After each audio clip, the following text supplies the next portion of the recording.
Aleluia! Louvem os servos do Senhor. Louvem o nome do Senhor. Bendito seja o nome do Senhor agora e para sempre, do nascimento do sol até o momento em que se põe. Louvado seja o nome do Senhor.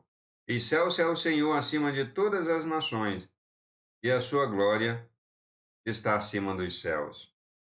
Quem é semelhante ao Senhor nosso Deus, cujo trono está nas alturas, que se inclina para ver o que se passa no céu e sobre a terra? Ele levanta do pó o pobre e tira o necessitado do monte de lixo para fazer sentar ao lado dos príncipes, sim, com os príncipes do seu povo. O Senhor faz com que a mulher estéril viva em família e seja alegre mãe de filhos. Aleluia.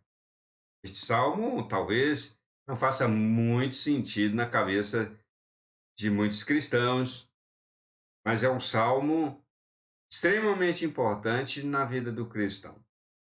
O salmista aqui escreve a respeito do Senhor Deus da aliança, do Yahvé, do Senhor Deus que se revelou ao seu povo no Monte Sinai, dizendo: Eu sou o Deus de vocês que tirou vocês do Egito para cumprir a minha promessa que fiz a Abraão, a Isaque e a Jacó, de formar uma nação e dar a terra de Canaã para vocês. É o Deus da aliança. E o salmista escreve para ensinar o povo, ensinar os seus irmãos, ensinar a nação, mostrar à nação que o Senhor Deus é diferente dos deuses das demais nações. A nação de Israel estava muito envolvida, ela estava bem envolvida com a idolatria. Ela tinha absorvido a idolatria das nações em torno, e cada nação tinha o seu próprio Deus. O povo das nações adoravam o seu Deus nacional. Naquela época, era muito forte a ideia de ter um Deus nacional. Ter um Deus nacional era tudo. Era tudo. Assim como no Brasil hoje, é muito forte essa ideia de cada cidade ter o seu padroeiro. Então, algo mais ou menos assim. Na época do salmista, o povo de Israel estava muito misturado, muito envolvido com isso, e tinha absorvido, inclusive, deuses de outras nações, aqueles que se sobressaíam, estavam fazendo parte da cultura e da vida do povo hebreu. E o salmista escreve dizendo que o Senhor Deus da aliança é diferente de todo e qualquer Deus nacional, de todo. Não somente de alguns, mas de todos. O Senhor Deus é diferente. Por que que o Senhor Deus da aliança, o Yahvé, o Senhor que se revelou, dizendo: Eu sou Deus, o Senhor Deus que tirou vocês da terra da servidão para dar a vocês, formar vocês uma nação para mim, para o meu propósito, para a minha agenda? Por que ele é diferente? É um Deus que é bendito. Por isso ele diz: Bendito seja o nome do Senhor agora e para sempre. Por que esse Deus da aliança é tão forte e fala muito do nome dele? O nome de Deus é muito importante, porque Deus revelou o seu nome. Ele disse que ele poderia ser identificado com o nome. O povo hebreu recebeu de Deus o privilégio de ter o nome de Deus, dado pelo próprio Deus. Não foram as pessoas que deram o nome a Deus. Não foi Moisés quem deu o nome a Deus. Não foi a sugestão de alguém que pensou bem, o nome de Deus vai ser esse. Como acontece com os deuses das nações. É o povo que dá o nome ao Deus. No caso do Senhor Deus de Israel, não foi ninguém que deu o nome, ele deu o nome e disse: o meu nome é este, vocês vão se referir a mim com este nome. Por isso que ele diz: bendito seja o nome do Senhor que se revelou no Sinai, o Deus da aliança, agora e para sempre. Ele é eterno, bendito seja o seu nome eterno. Do nascimento do sol até o momento em que se põe, seja louvado o nome do Senhor. O nome do Senhor é louvado na terra pelo seu povo, desde que o sol nasce até que o sol se põe, somente quando o povo está dormindo. E não há expressão de louvor assim, a maneira como nós conhecemos convencionalmente, mas durante todo o dia o povo está louvando a Deus, os crentes estão louvando a Deus. Os crentes naqueles dias louvavam a Deus, cada um na sua lida, no seu trabalho, cada um vivendo a sua vida normal e natural, louvava a Deus no seu dia a dia. Enquanto os povos das nações tinham outras práticas durante o seu dia, eles faziam outras coisas, eles xingavam, praguejavam, faziam coisas nojentas. O povo de Deus é diferente. Durante o dia, no dia a dia de cada um dos membros do povo de Deus, eles louvavam a Deus do nascer ao pôr do sol. Por isso ele diz: bendito seja o nome do Senhor. Excelso é o Senhor acima de todas as nações, e a sua glória está acima dos céus. Deus está acima de todas as nações. Esse salmo, ele é muito importante para entender, para compreender como é que as nações tinham relação com os seus deuses. E o salmista diz: o Senhor Deus está acima de todos os países da terra, de todas as nações, acima dos deuses de cada uma das nações. E a sua glória está acima dos céus. Ora, os céus é o lugar que Deus criou para a sua habitação. Mas ele do Senhor Deus da aliança, é mais do que um Deus que habita nos céus que ele mesmo criou. Ele é transcendente. Ele está acima e fora do céu. Ao mesmo tempo que está imanente no céu, ele é transcendente, está fora e acima dos céus. Por isso ele diz: a sua glória está acima dos céus. Nem mesmo os céus, e nem mesmo os céus dos céus podem conter a glória de Deus. Ele é absolutamente, majestosamente transcendente. Qual é o Deus que é transcendente? Coitados, eles são ídolos feitos pelas mãos e pelas intenções das pessoas, mas o Senhor Deus da aliança, ele é transcendente, ele está acima dos céus, inclusive. A sua glória está acima. Ele fez os céus para manifestar a sua glória nos céus, para se, como a gente diz na teologia, para se teofanizar, para de forma teofânica, está presente nos céus. E aqueles que habitam nos céus poderem desfrutar, viver a sua presença nos céus. Mas ele é muito maior do que os céus. Ele está muito acima dos céus. Porque ele é transcendente. Quando ele está no céu, ele é imanente. Quando ele está fora do céu, ele é transcendente. Céu e terra foram criados por Deus, e aonde Deus se encontrar, no céu ou na terra, ele se encontra porque ele se faz teofânico, ele se manifesta, ele se transfigura na forma de alguma coisa que ele queira se transfigurar. E os seres podem vê-lo, podem pegá-lo, podem palpar, podem desfrutar da sua presença em teofania, podem, mas a maior manifestação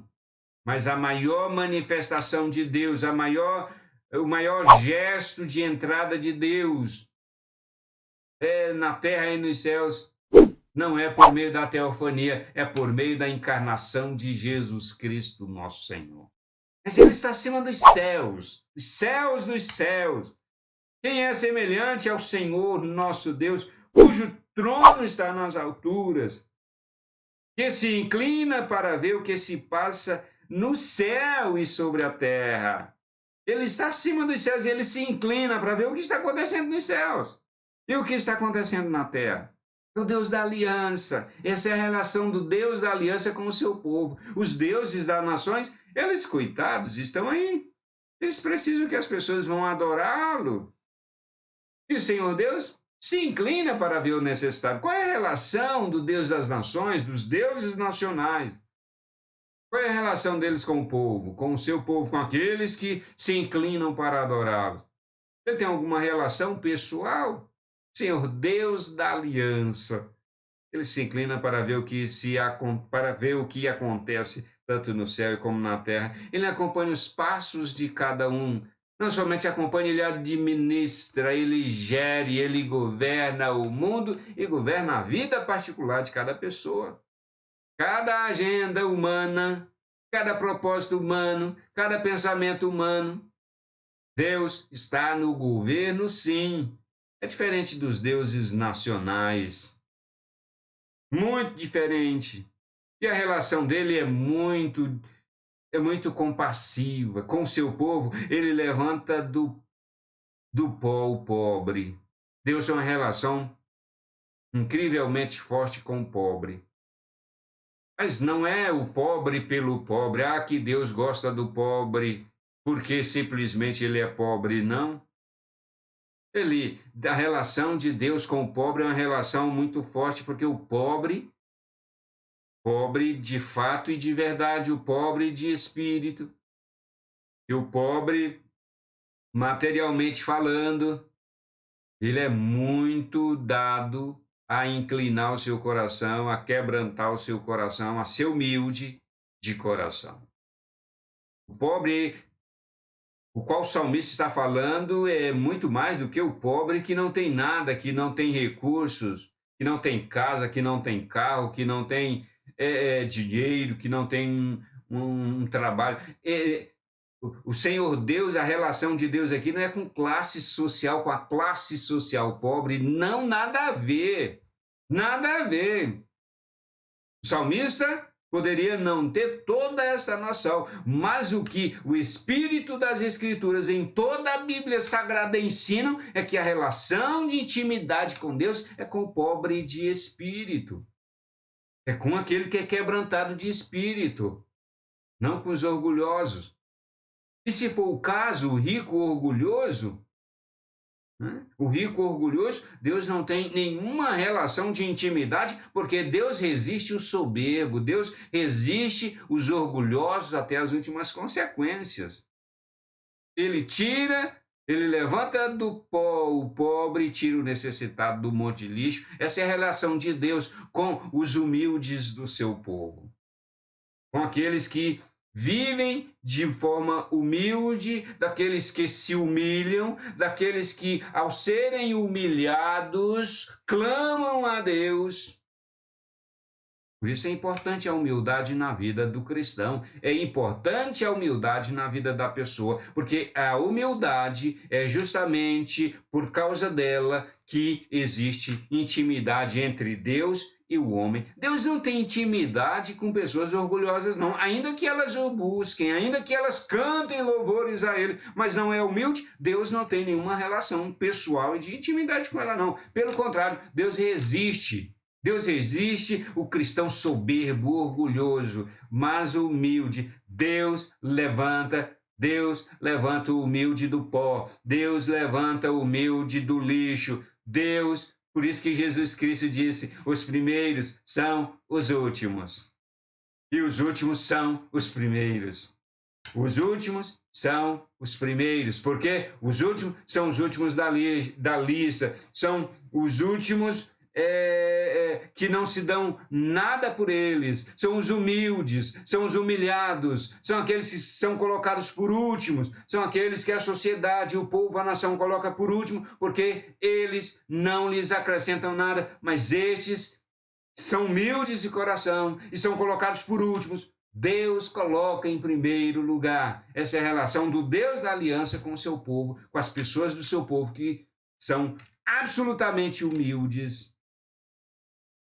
Então ele tira dessa situação para se assentar ao lado dos príncipes do seu povo, sim, com os príncipes do seu povo. O Senhor da aliança fez e faz com que a mulher estéril viva em família e seja alegre mãe de filhos. Outra situação muito característica da nação de Israel, além daquela, né, dos humildes, dos menos favorecidos, em que por causa da sua situação de menos favorecidos, eles eram humildes a Deus, enquanto aqueles que eram mais, né, bem favorecidos, aqueles que eram mais bem-aventurados, materialmente falando, eram orgulhosos e soberbos, aqueles que eram menos favorecidos. O salmista repara que eles eram humildes e Deus tinha uma relação muito pessoal com ela, com aquelas pessoas. E outra situação era das mulheres que não podiam ter filhos. Elas eram humilhadas, elas eram quase que condenadas. As mulheres que podiam ter filhos, e a sociedade desenvolvida aprendeu a uma coisa muito horrorosa, que era considerar malditas, inclusive, as mulheres que não podiam ter filhos. Consideravam que elas eram amaldiçoadas. E o salmista diz: o Senhor Deus da aliança se relaciona intimamente com essas mulheres que não podem ter filhos. O Senhor Deus muda a história delas.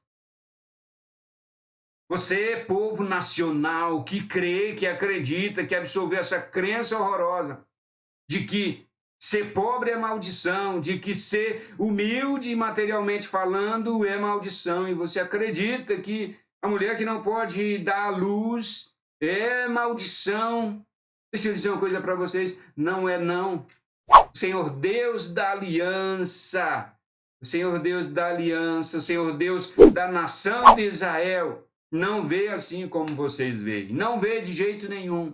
Ele vê diferente. A mulher que não pode dar à luz não tem nada a ver com maldição, e vocês não podem amaldiçoar. Você não pode amaldiçoar as mulheres que não engravidam, e vocês não podem amaldiçoar as pessoas por elas serem pobres. Deus, o Senhor Deus da aliança, se relaciona com essas pessoas, levanta ambos.